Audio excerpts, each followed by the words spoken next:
como está en el libro, porque sería copiar. Ahora vamos a tomar la esencia. Vamos a, los que no saben hebreo bíblico, y voy hoy a ayudarlos a entender ciertos vocablos para que vayan entendiendo cómo es Dios. Primero, la Biblia, para entenderla no hay que saber ni griego ni hebreo, solamente el Espíritu Santo. Por eso que el analfabeto y el culto la entienden igual. ¿De acuerdo? Así que todos los que están aquí son sabios, porque el principio de la sabiduría es el temor a Jehová. Y aquí no hay analfabeto para Dios, todos somos sabios. Si usted lee el primer capítulo, el primer versículo de la Biblia, dice: en el principio creó Dios los cielos y la tierra. Bereshit Elohim bara eret. Así es que está en el texto hebreo. La palabra Dios que aparece ahí, en el primer versículo de la Biblia, es la palabra Elohim. La palabra Elohim se tradujo como Dios. Ahora, si está en plural, ¿por qué no se traduce dioses? Porque el singular en hebreo es Elohá. Sin embargo, dice Elohim.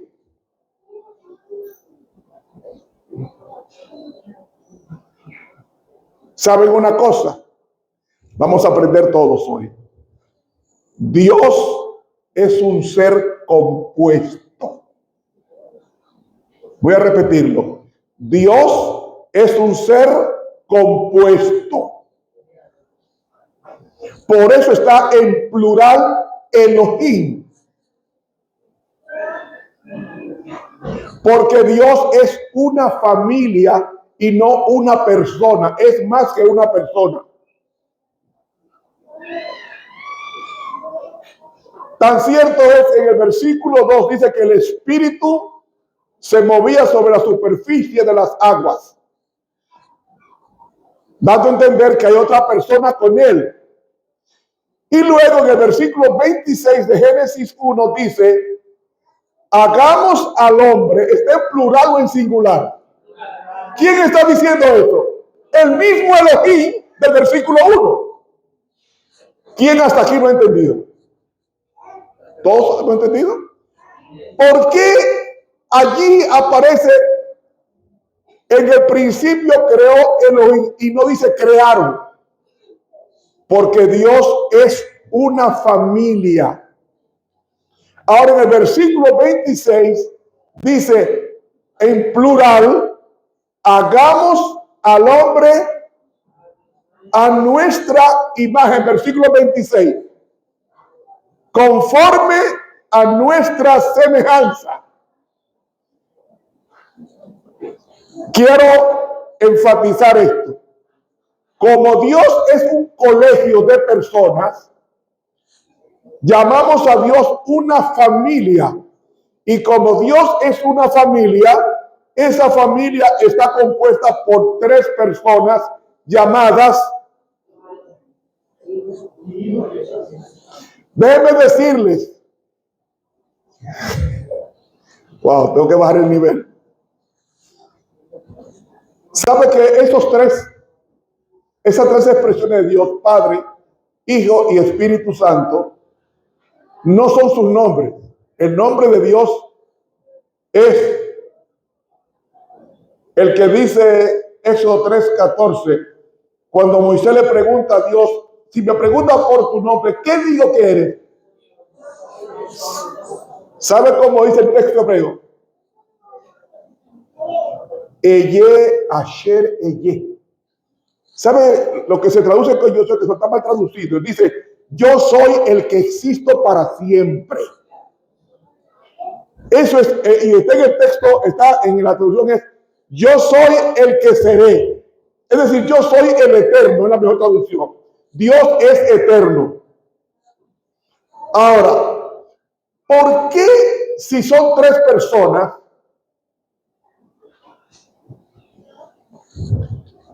Dios hace tres personas. Hizo a Adán. ¿De quién salió Eva? De Adán. Y el hijo potencial de Adán y Eva. Tres también. ¿Por qué? Porque Dios quiere que entendamos que la naturaleza de Dios es unidad. Y como la naturaleza de Dios es unidad, Dios quiere que entiendan que no hay Dios sin unidad. Por eso es que ellos hablan y dijo Dios. ¿Cuál de los tres? Los tres lo dijeron y dijo Dios sea la luz y fue la luz. Porque la palabra que tenga en hebreo es Elohim, o sea, están hablando los tres y dijo Dios sea la luz. Ahora, ¿cómo es que la Biblia dice que fue Cristo que creó y no el Padre? ¿Sabes lo que pasó? El Padre debe decirle, ese no es su nombre, ni el Hijo es su nombre, ni el Espíritu Santo es su nombre. Son funciones. Oye, Dios no se llama Padre. Él se llama Elohim o se llama Eye Asher Eye, que conocemos como Jehová en otros textos. Resumo.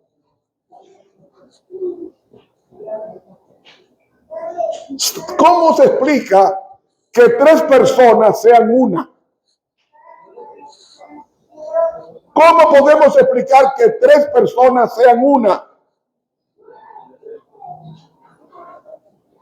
Porque el plan de Dios es expresar su esencia, hombre, mujer e hijo, siendo tres, deben ser uno, así como Dios es tres, siendo uno.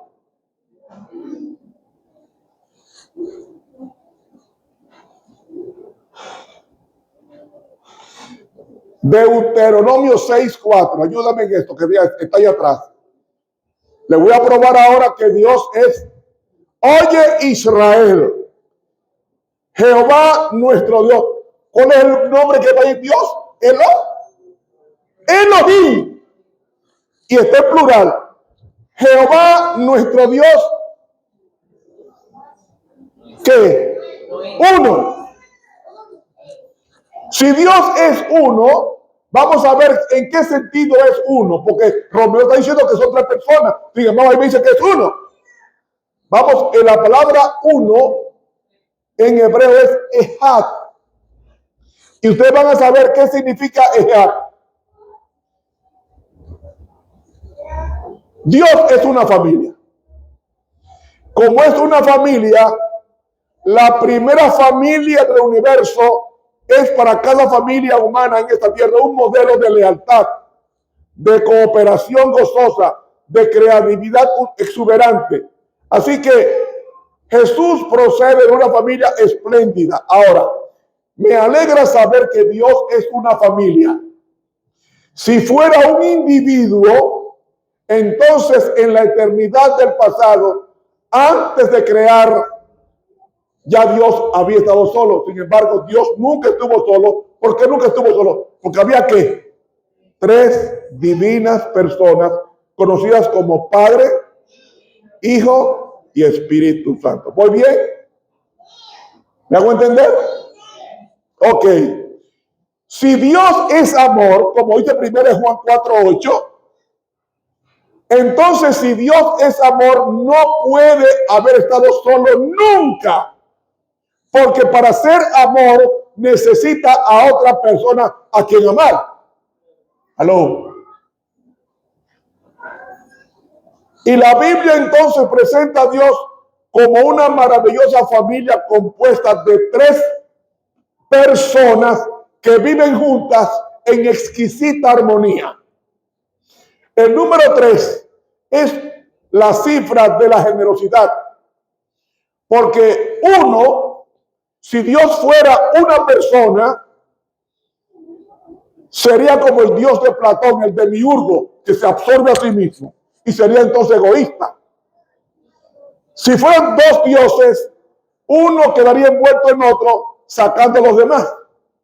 Y si fueran tres dioses, entonces hay problema. Porque la Biblia dice que hay un solo Dios. Ahora pregunto, ¿cómo es que Dios Padre, Dios Hijo y Dios Espíritu Santo son tres y no son tres dioses? ¿Por qué son uno?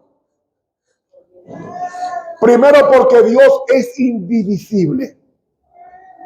Y como Dios no se puede dividir, entonces no puede haber tres dioses. No puede haber tres dioses, sino tres personas que juntas forman un Dios. ¿De qué está compuesta la familia? Madre, padre e hijo. Nosotros los dominicanos, la Constitución habla de tres poderes, ¿sí o no? ¿Cuáles son los tres poderes? El poder legislativo, el poder ejecutivo y el poder judicial.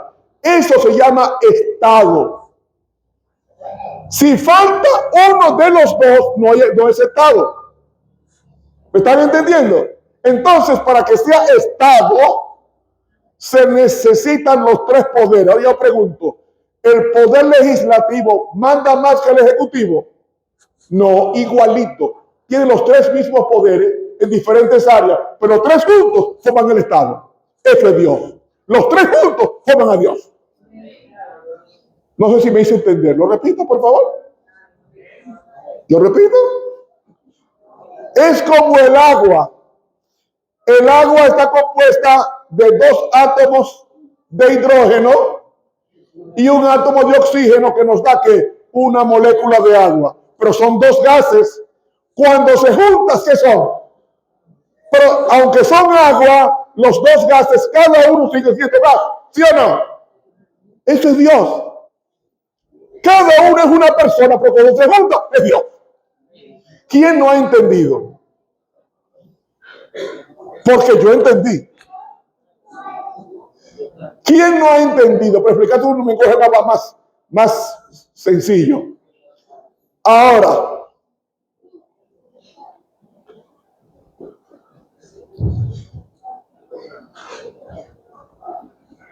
un triángulo equilátero. ¿Por qué se llama equilátero?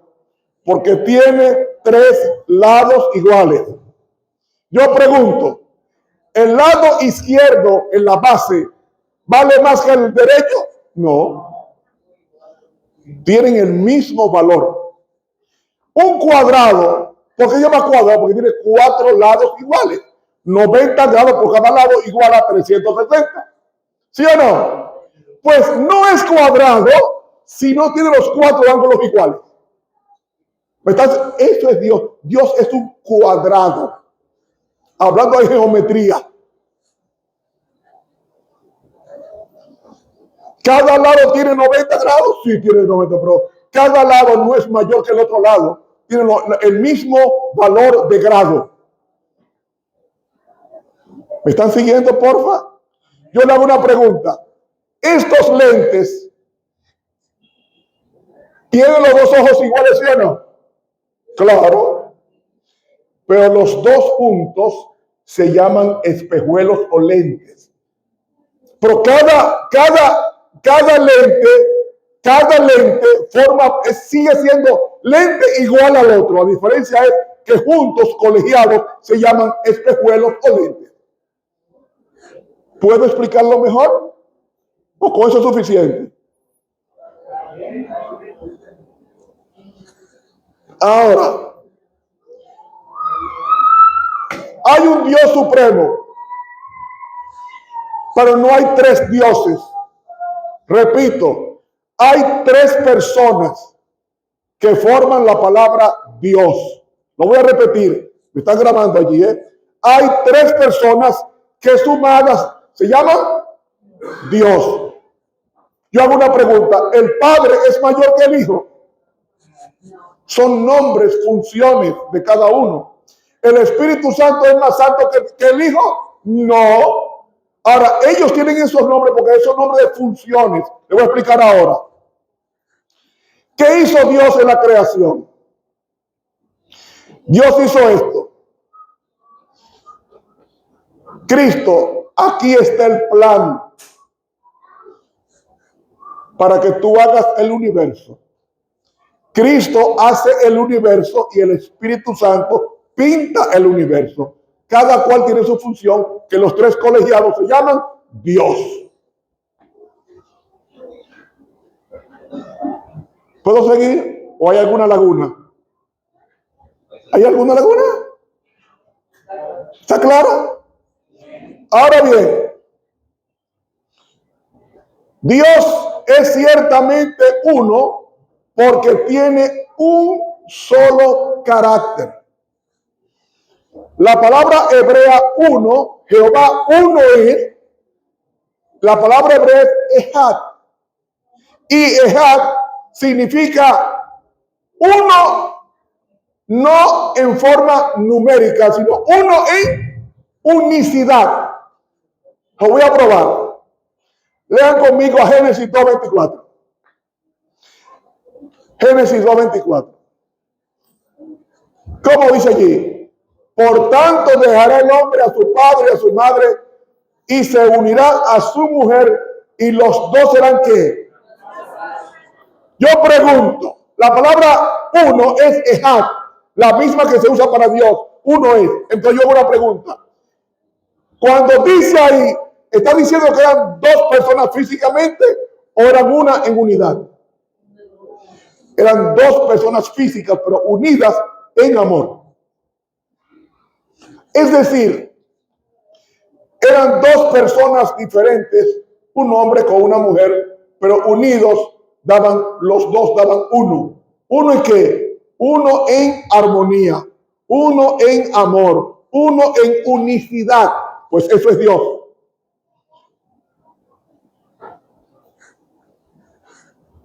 Miren, grábense esto de Dios.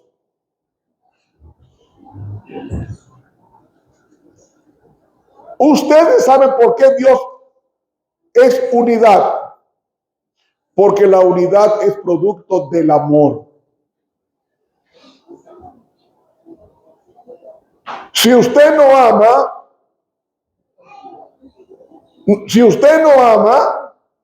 no puede aceptar la unidad, porque la unidad es la esencia de Dios, que es amor. Yo no voy a entender por qué los hermanos pelean.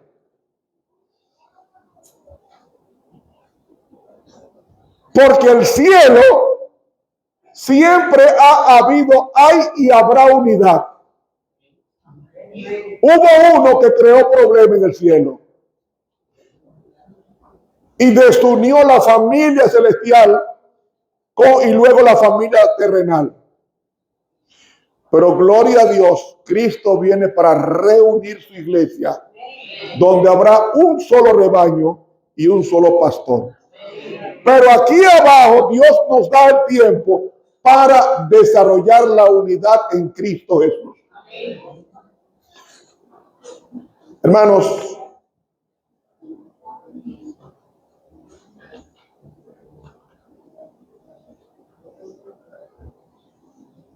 Cristo, dice el libro Primeros Escritos, la pluma inspirada, que fue una lucha del Padre entregar a su Hijo para morir por nosotros. ¿Por qué una lucha? Porque todo el tiempo han estado juntos. Déjeme decir voy a cometer una indiscreción personal. Yo no me como un helado sin que mi esposa esté conmigo. Y si no está, se lo llevo. ¿Qué es eso? Unidad. ¿Por qué si hay tantas mujeres bonitas en la calle? Yo no las miro, sino que me concentro en ella, aunque no esté. ¿Por qué? Porque la amo. Y si la amo, le voy a ser fiel. Y la fidelidad es por la unidad. ¿Sí o no? Ya lo sabe. Entonces, mis hermanos, eso es la iglesia. La iglesia es el cuerpo de Cristo que tiene que estar unida a la cabeza que es Cristo.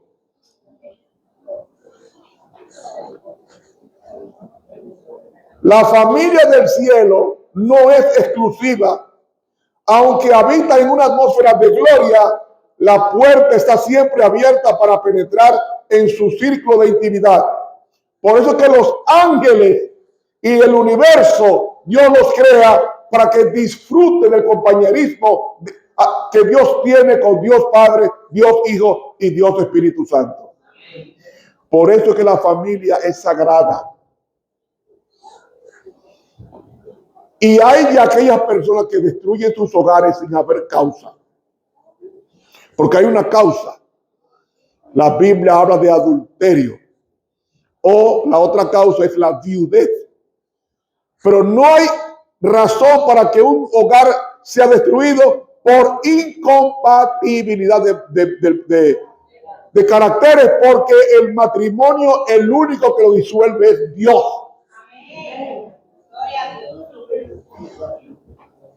¿Por qué? Porque el primer matrimonio lo hizo Dios.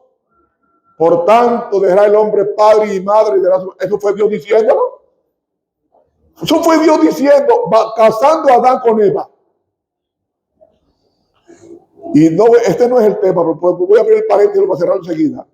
¿Saben ustedes qué hizo Satanás cuando vio a Eva sola? Que Dios le dijo, no te separes de tu marido. Que la hermana Juaira habla de las Evas modernas.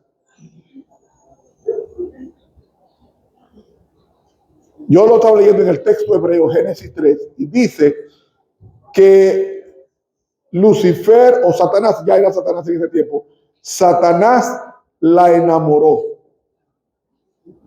Léalo. Y entonces está en el libro Patriarcas y Profetas. Dice que él habló en voz melodiosa y agradable. Y a las mujeres les gustan oír palabras bonitas, ¿sí o no? Claro que sí. Una vez la mujer mía, hace muchos años, presentaron Miss Universo. Y ella me preguntó, Ramón, ¿cuál es la más bonita de todas esas mujeres que están ahí? Todas eran bonitas. Y yo no podía hablar mentira. Yo le contesté, todas son más bonitas que tú, pero no mejor que tú. Ay, Dios mío.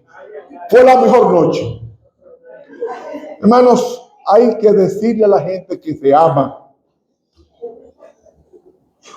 Yo personalmente, el día que me invite, yo tengo un sermón sobre por qué Dios creó este planeta. Tiene una razón específica.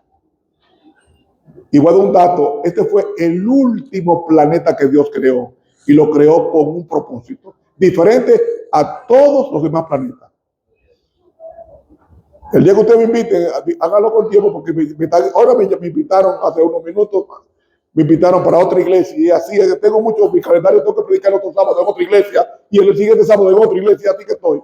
Pero usted me llama con tiempo, yo puedo sacar ese tema para darle a usted un sábado en la mañana, para que usted entienda lo que es la familia. Bueno, ¿cuál fue la oración de Cristo para que todos, Juan 17, 21, ¿cómo es que dice? Para que todos sean uno, ahí está la palabra, uno. Todo mucho. Mira, 1 Corintios 12 dice que hay gente que es corazón, otro que es cerebro, otro que es pulmón, otro que es riñón, pero todos unidos son un cuerpo.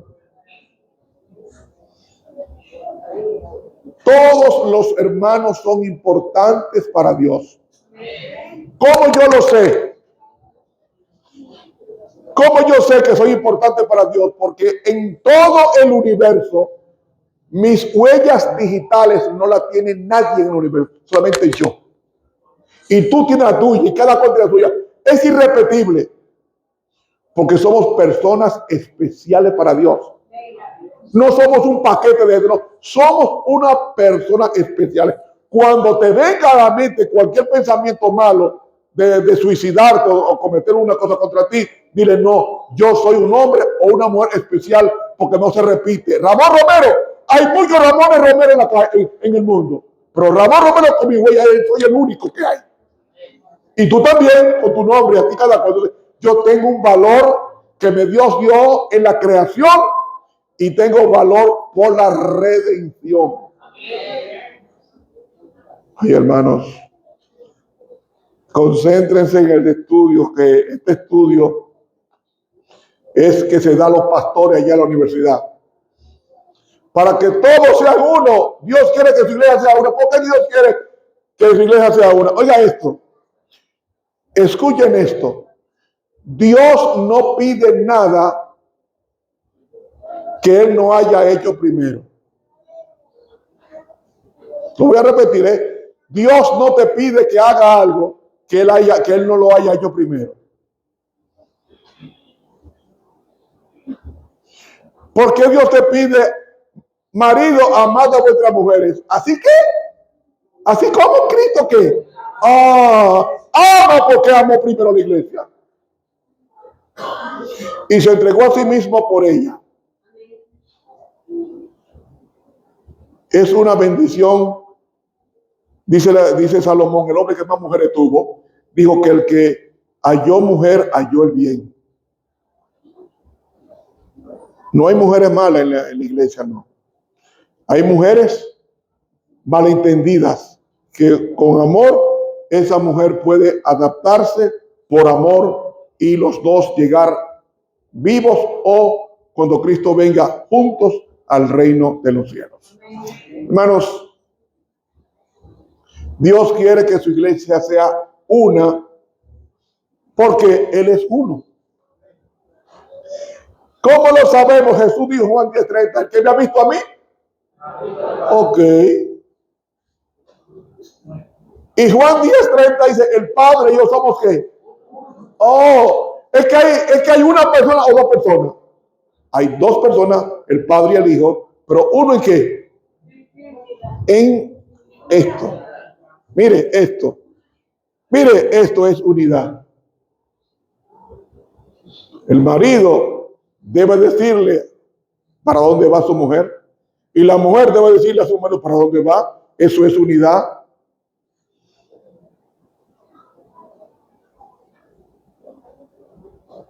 Eso es unidad. Y el deseado de todas las gentes dice que Cristo no hacía planes para sí mismo. Él se pasaba en oración la noche y el Padre decía cuáles eran los planes para ese día. Si nosotros hiciéramos eso, ya estuviéramos hecho hace tiempo. Oiga lo que dice con relación a para que todos sean uno en el libro Joya o Testimonio, tomo 3, página 156. La sierva de Dios dice: todos los que trabajan verdaderamente para Dios obrarán en armonía con esa oración. En sus esfuerzos para hacer progresar la obra, todos manifestarán esa unidad de sentimientos, de prácticas que revelan que son testigos de Dios, que se aman unos a otros. Ante un mundo desgarrado por la discordia y la contienda, su amor y unidad atestiguarán que están relacionados con el cielo. Es la prueba convincente del carácter divino de su misión. Aquí, yo no conozco la vida de cada hermano aquí, pero aquí en esta iglesia, digo esta iglesia porque aquí estoy predicando, nadie debe pasar hambre.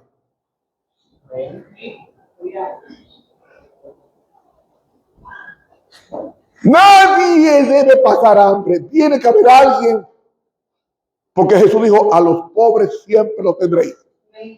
Y esos pobres los puso Cristo para sacarte del bolsillo lo que tú tienes para ti y comparta. La iglesia apostólica nunca pasó hambre porque los hermanos compartían sus riquezas o sus teneres para que el que estaba indigente comiera. Y dice que había alegría y el Señor añadía a la iglesia cada día lo que iban a ser salvos. No todos los hermanos pueden tener un vehículo, ni un televisor, pero todo el mundo sí tiene derecho a comer. Y como somos una familia, tu dolor debe ser mi dolor. Y cuando no sea así, entonces no pensemos en el cielo, porque en el cielo es así. Si tu problema es tu problema y no problema, entonces hay problema. Hay problema. Dice la sierva de Dios en el libro Joya de los Testimonios, tomo 3, página 247, dice ella: cuando el pueblo de Dios crea sin reserva en la oración de Cristo, que ustedes sean uno, y pongan sus instrucciones en práctica en la vida diaria, habrá unidad de acción en nuestras filas. Un hermano se sentirá unido al otro por las cadenas del amor de Cristo. Solo el Espíritu Santo puede realizar esta unidad. Hermanos, 1 Corintios 12:27 dice: vosotros pues sois el cuerpo de Cristo, y cada uno miembros en particular. Si tu problema no me quita el sueño, entonces yo no te amo. Y si yo no te amo, tampoco amo a Dios, porque el que no ama a su hermano que ha visto, mucho menos a Dios, quien no ha visto. Y déjenme decirlo, los que me conocen por muchos años predicando, saben que yo no disfruto la verdad. Salga enojado conmigo porque ya el mensaje le haya llegado.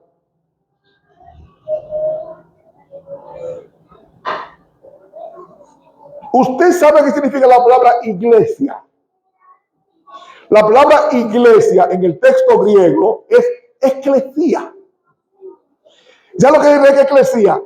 Grupo de personas reunidas para adorar a Dios. Esto es templo, pero ustedes son iglesias. Maridos, amad a vuestras mujeres, así como Cristo amó al templo. A la iglesia, que son ustedes, somos nosotros. Cristo viene a buscar no un templo, no una iglesia, que la suma de los adoradores fieles a Él. Hermanos,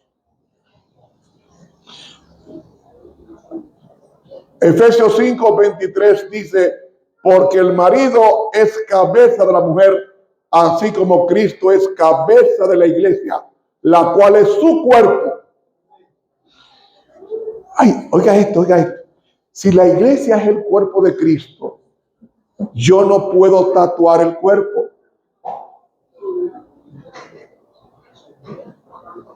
Ay, me metí en problemas. Lo voy a decir ahora. Miren.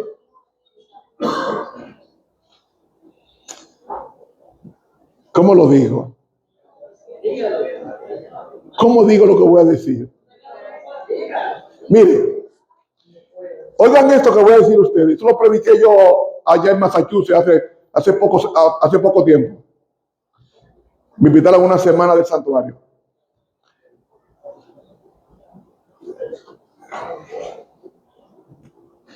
Otro día.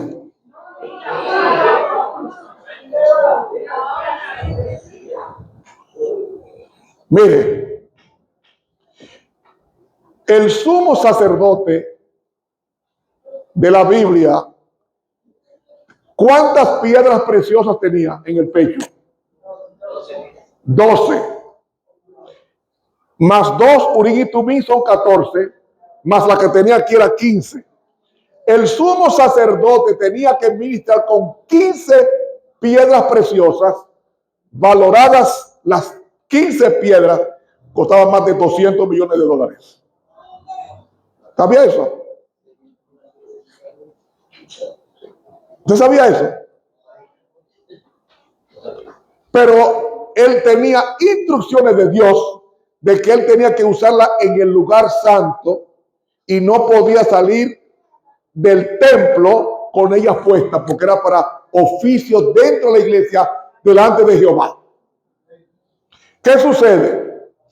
En el día de la expiación, que era el séptimo mes, el séptimo mes Tisri, según Levítico 16, El sumo sacerdote que usaba 15 piedras no podía entrar al lugar santísimo con ella, porque iba en la misma presencia de Dios. Si entraba con ellas, caía fulminado por un rayo. Entonces el sumo sacerdote tenía que entrar sin ellas puestas, solamente la túnica blanca y con la sangre de un animal. Con él el sumo sacerdote entraba 3 veces el día de expiación al lugar santísimo, 3 veces. Entraba con el incienso para que la gloria de Dios no lo destruyera. Entraba con la sangre por la familia y de él, y luego entraba con la sangre del pueblo, que era el macho cabrío que se mataba en lugar de Azazel para Jehová. Y luego los pecados se ponían sobre el macho cabrío vivo, que era Azazel, y se mandaba al desierto, que nunca más se podía ver. Ahora en esto, el sumo sacerdote en el día de la expiación no podía oficiar con joyas. Yo hago una pregunta. ¿No dice en el libro El conflicto de los hilos que estamos ahora en el día de la expiación? ¿Lo dice o no lo dice? Entonces, si estamos en el día de la expiación, ¿por qué estamos usando joyas? Ay, es que no es cultural, que no es asunto cultural. Yo hago una pregunta. ¿Qué dice 1 de Pedro 2:9? A ver, rapidito, 1 de Pedro 2:9. 1 de Pedro 2:9. ¿Qué dice ahí? 1 de Pedro 2:9. ¿Qué dice allí? Mas vosotros sois. ¿Qué más? Ah, usted y yo somos sacerdotes. Si somos sacerdotes del rey, entonces, oiga bien, no parece ahí. Vosotros sois linaje escogido.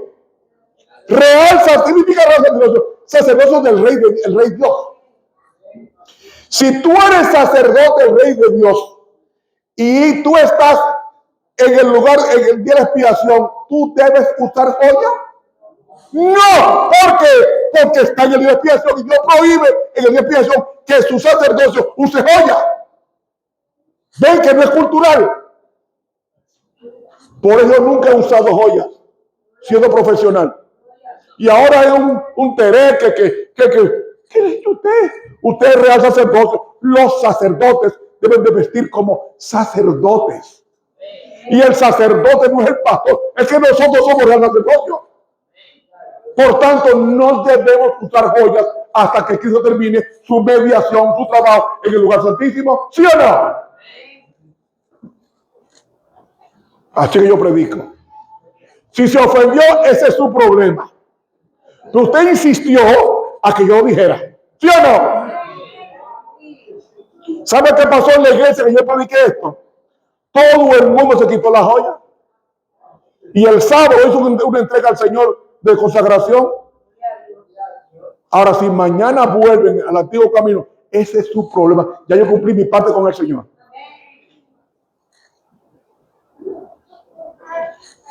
Otra cosa. Si usted pinta esta casa, o pinta su casa, la casa tuya, y después que esa casa está recién pintada, viene el hijo suyo con una crayola y comienza a rayar la pared, ¿de qué hace usted con el niño? Lo castiga o le dice, ven acá, coja un paño con ace y lávele y quite ese sucio que está ahí. ¿No es eso lo que se hace? Aló, ¿no es eso lo que se hace? Aló, ¿no es eso lo que se hace? ¿Está malo? No, está bien, está bien. Ahora yo pregunto, ¿tú no eres el templo del Espíritu Santo? Entonces, ¿por qué pintarlo? ¿Ve que no es cultural? ¿Ustedes ven que no es cultural? ¿Que la pintura no es cultural? Mire, haga con su vida lo que usted quiera. Pero yo tengo un deber moral. Y si quiere, no me invite más. Es así que yo predico. Yo no entretengo a los hermanos para que se pierdan sentados ahí. No, Señor. La pintura nunca ha sido de Dios, fue de Jezabel, mujer del diablo.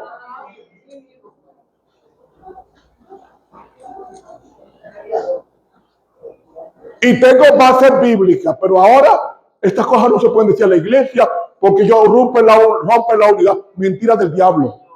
La iglesia que está basada en Cristo no se divorcia de Cristo. Entonces, quiere saber lo que es la iglesia de Cristo, le hace el Apocalipsis 12:1. Dice que estaba vestida de Cristo, no de joya ni de pintura. Ay, ya está dicho. Hermanos,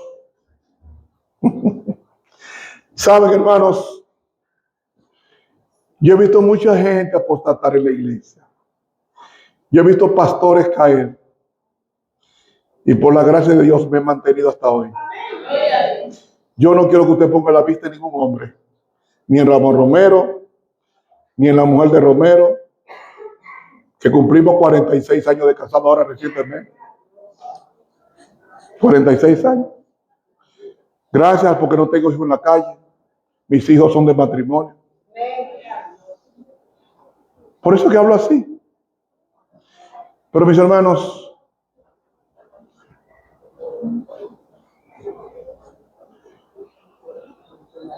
el que ama a su mujer a sí mismo se ama. ¿Cómo es posible que una mujer que te pone la comida ahí, que te lava la ropa, que te la plancha, que tiene tu casa, tú le vas a dar golpe? O la vas a insultar? Imposible. Es el diablo que tú tienes adentro. Pues claro, yo no creo en los hombres que predican bonito y cuando bajan de ahí, dan golpe a la mujer o le insultan. No, señor. La Biblia dice que el amor es un vaso frágil. Cuando usted trata bien a su mujer o a su pareja, a su marido, usted está tratando a Dios. Cuando lo hiciste a uno, a mí lo hiciste, dice Mateo 25. Como tú me tratas, estás tratando a Cristo. Llámese papá, llámese mamá, llámese hijo, llámese abuela, llámese hermana, llámese madre, llámese padre. Hermanos, Hechos 2:1 dice, Hechos 2 dice la palabra de Dios. Estoy terminando ya para que no sé. Yo sé por qué los adventistas quieren ir temprano a la iglesia. Yo no voy a entender nunca eso. Mira, los adventistas queremos que el sermón termine a las 12 porque yo tengo hambre, pero la comida está hecha, no hay que calentarla. ¿Cuál es el problema? Porque si fuera ahora a coger para allá y prepararla, cocinarla, no, ya está hecha, no hay que calentarla. Pero mejor es un día en la casa de Dios que 1000 fuera de ella, dice la Biblia. Dice Eclesiastés, mejor es un día, mejor es este día en la casa de Dios que el banquete de usted en tu casa, porque esta es la mejor comida. Es más, le voy a decir algo. Miren, oiga esto. Oigan esto.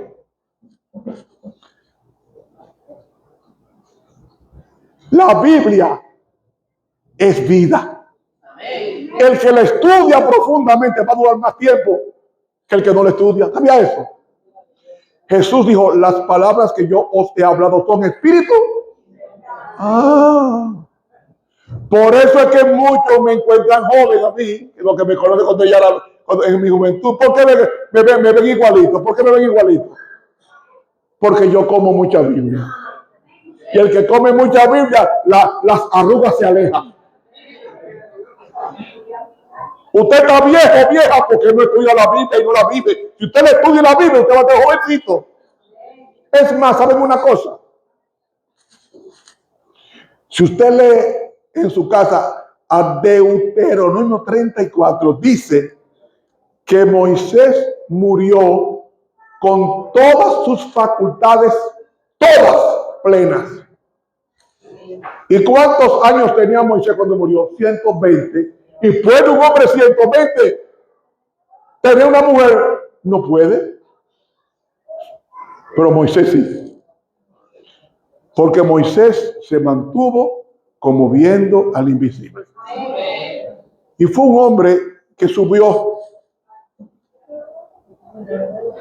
al monte Sinaí, que para subir ahí hay que subir en camello. Oye, porque a pie no se puede. Yo pregunto, ¿cómo es que un hombre de 80 años, perdón, cómo es que un hombre de 80 años, porque Moisés huyó a los 40 de Egipto al desierto de Madián, y a los 80 años fue que Dios lo llamó? ¿Cómo es posible que un hombre con 40 o con 80 años pueda subir 7015 pies de altura del monte Sinaí sin soga, sin aperos, sin piqueta, sin nada? Ah, porque se mantuvo como viendo al invisible. Y después que él recibe los 10 mandamientos, ahora imagínense cómo es que usted va a bajar con las dos manos ocupadas con los 10 mandamientos. Imposible.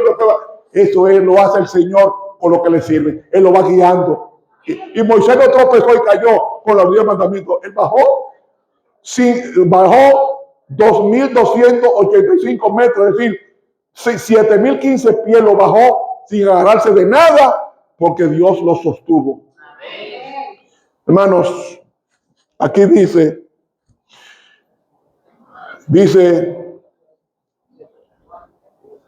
cuando llegó el día de Pentecostés, estaban todos unánimes juntos. Y cuando la iglesia estuvo juntos, ¿qué pasó?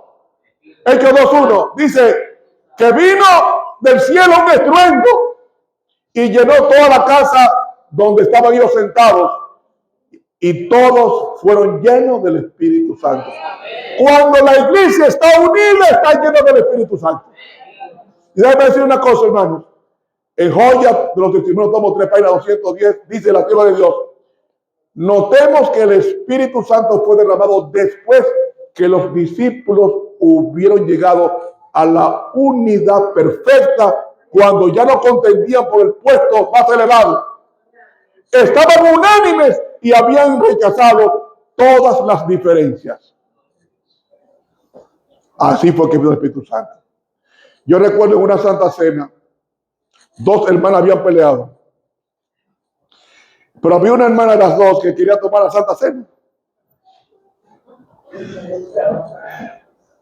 Y entonces esa hermana fue donde la otra ofendida y le dijo: hermana, usted y yo hemos tenido dificultades, problemas. Perdóneme, por favor. Perdóneme, yo quiero tomar la Santa Cena y quiero estar bien con usted. La hermana le contestó: te voy a perdonar porque va a tomar la Santa Cena, si no, no te perdono. Yo hago una pregunta: ¿esta hermana perdonó? Perdonar es tratar a una persona como si nunca te hubiese hecho daño. Hermanos, en la página 213 dice ella: cuando el Espíritu Santo rija la mente de los miembros de nuestras iglesias, se verá en ellas una norma mucho más alta que la que se ve ahora en el hablar, en el ministerio y en la espiritualidad. Los miembros de la iglesia serán refrigerados por el gran agua de vida, y los obreros trabajando juntos bajo una cabeza, es a saber, Cristo, revelarán a su maestro en espíritu, en palabra y en acción, y se alentarán unos a otros a progresar en la grandiosa obra final en la cual están empeñados. El Espíritu Santo Dios no lo da para que usted se sienta a ver televisión, no, señor.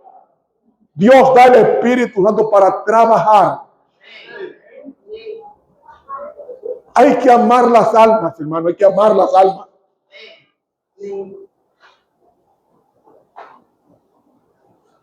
Es una manifestación de que usted está convertido cuando ama a las almas y trabaja por ellas. Hermanos,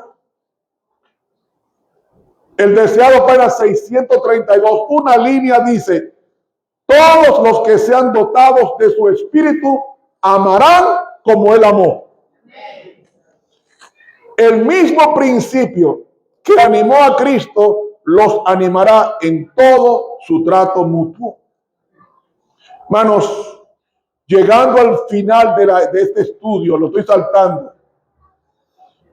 Yo quiero leerte una cita del Espíritu de Profecía, porque ¿saben cómo fue que, saben yo leyendo esta mañana, ¿saben cómo fue que Lucifer se convirtió en Satanás en el cielo? como cuando comenzó a hablar mal de Cristo. Eso está en el libro Patriarcas y Profetas, tapa dura, en la página 16. Y dice, hermanos,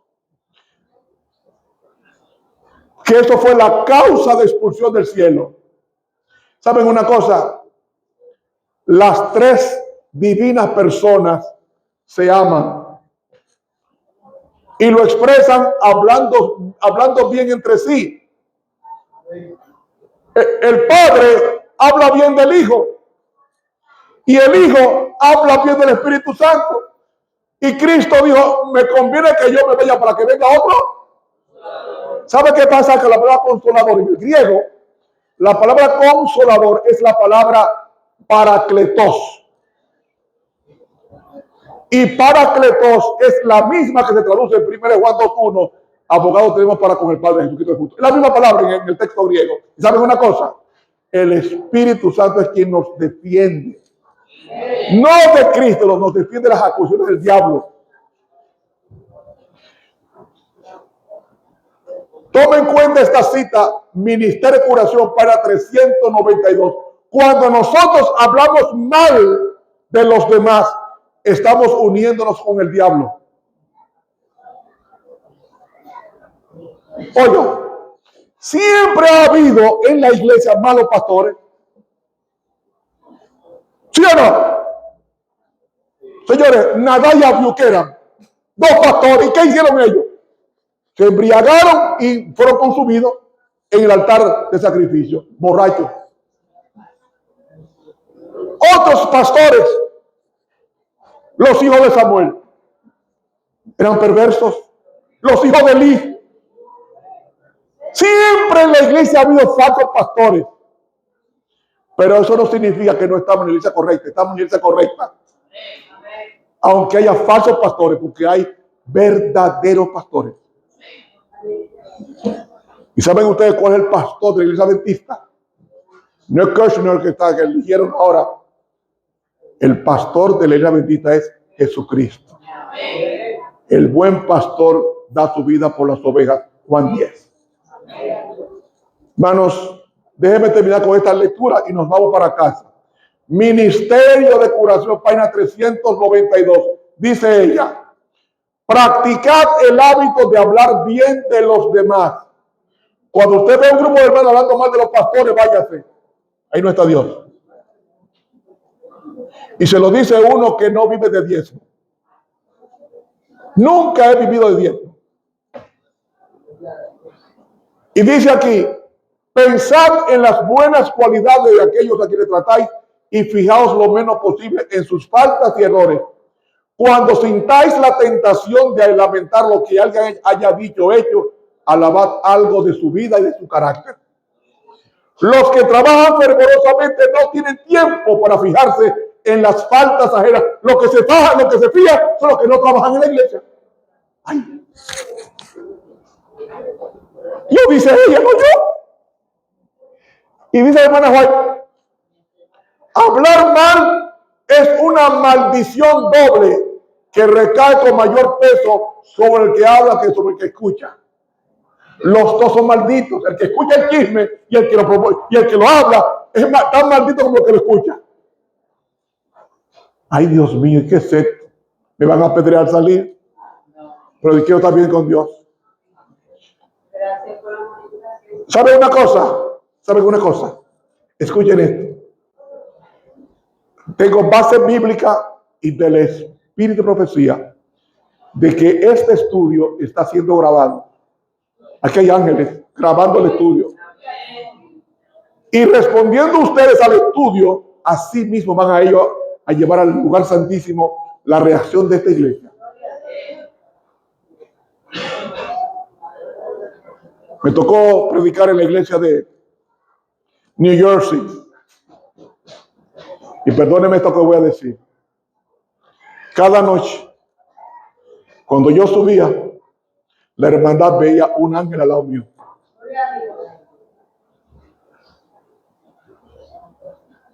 Cada noche. Tuvimos un lindo bautismo, una gran cantidad de almas se bautizaron en esa campaña que pude dar allá en New Jersey. ¿Saben una cosa? El pastor de esa iglesia, que ahora es doctor en teología, estudió en la Universidad de Andes, él estaba en la iglesia por la mañana, en su oficina pastoral, que estaba debajo de la iglesia. Y me dijo él, en la noche, que el ángel le salió en su cuarto, en su oficina. Por ello digo seriamente, aquí está Los Ángeles grabando esto. Está grabando esto. Y cuando yo termine, la respuesta que ustedes den a este estudio, el Señor va a llevar, los ángeles que están aquí, van a llevar las impresiones que ustedes tengan de este tema. Voy a decir algo más. Ustedes se han hecho una resonancia magnética. ¿Qué hace la resonancia magnética? Convierte la imagen, los rayos en imágenes y te dice cómo está el hígado, cómo está el páncreas, cómo está el estómago, los intestinos, sin tener que abrirte con bisturí. Porque no se necesita nada de eso, solamente la aparato, te acuestan ahí, te mueven el cuerpo en una bandeja, una cama rodante, y te dice todo lo que tu cuerpo tiene, sin tener que usar el bisturí. Yo hago una pregunta, si eso pasa con una máquina hecha por un hombre, ¿no pasa con Dios? Pero mucho más. Pues sabe cómo tú estás. Y eso es lo que yo digo, esto es solemne, hermano. La respuesta a este tema hoy es decisiva para tu vida y para mí también. Dice aquí, el simple hecho de buscar defectos de los demás desarrolla ese defecto en lo que lo buscan. Tú te pones a acusar a otro de adúltero y adúltero, tú terminas cometiendo el pecado de adulterio. ¿Por qué tú no oras por ese hermano que cayó? No, y a veces en la junta cogemos a la gente y la despedazamos ahí, señores. Eso, Cristo murió por esa persona. Hermanos, en esto conocerán todos que sois mis discípulos, si tuviereis amor los unos con los otros. Juan 13:35. Hermanos, nadie que aspire a vivir con Dios puede vivir sin unidad. La unidad es la esencia del cielo, del universo que gira en armonía, unido a su creador. Termino con esto. Juan 17:21. Para que todos sean uno. Así como tú, oh Padre, en mí y yo en ti, que también ellos sean uno, sean en nosotros una sola cosa. Amén. Hermanos, yo terminé mi estudio. Quiero preguntar a ustedes, ¿cuántos entendieron el estudio? Amén. ¿Quién fue que no entendió? ¿Quién no entendió? ¿Todos entendieron? ¿Seguro? Ok, una segunda pregunta.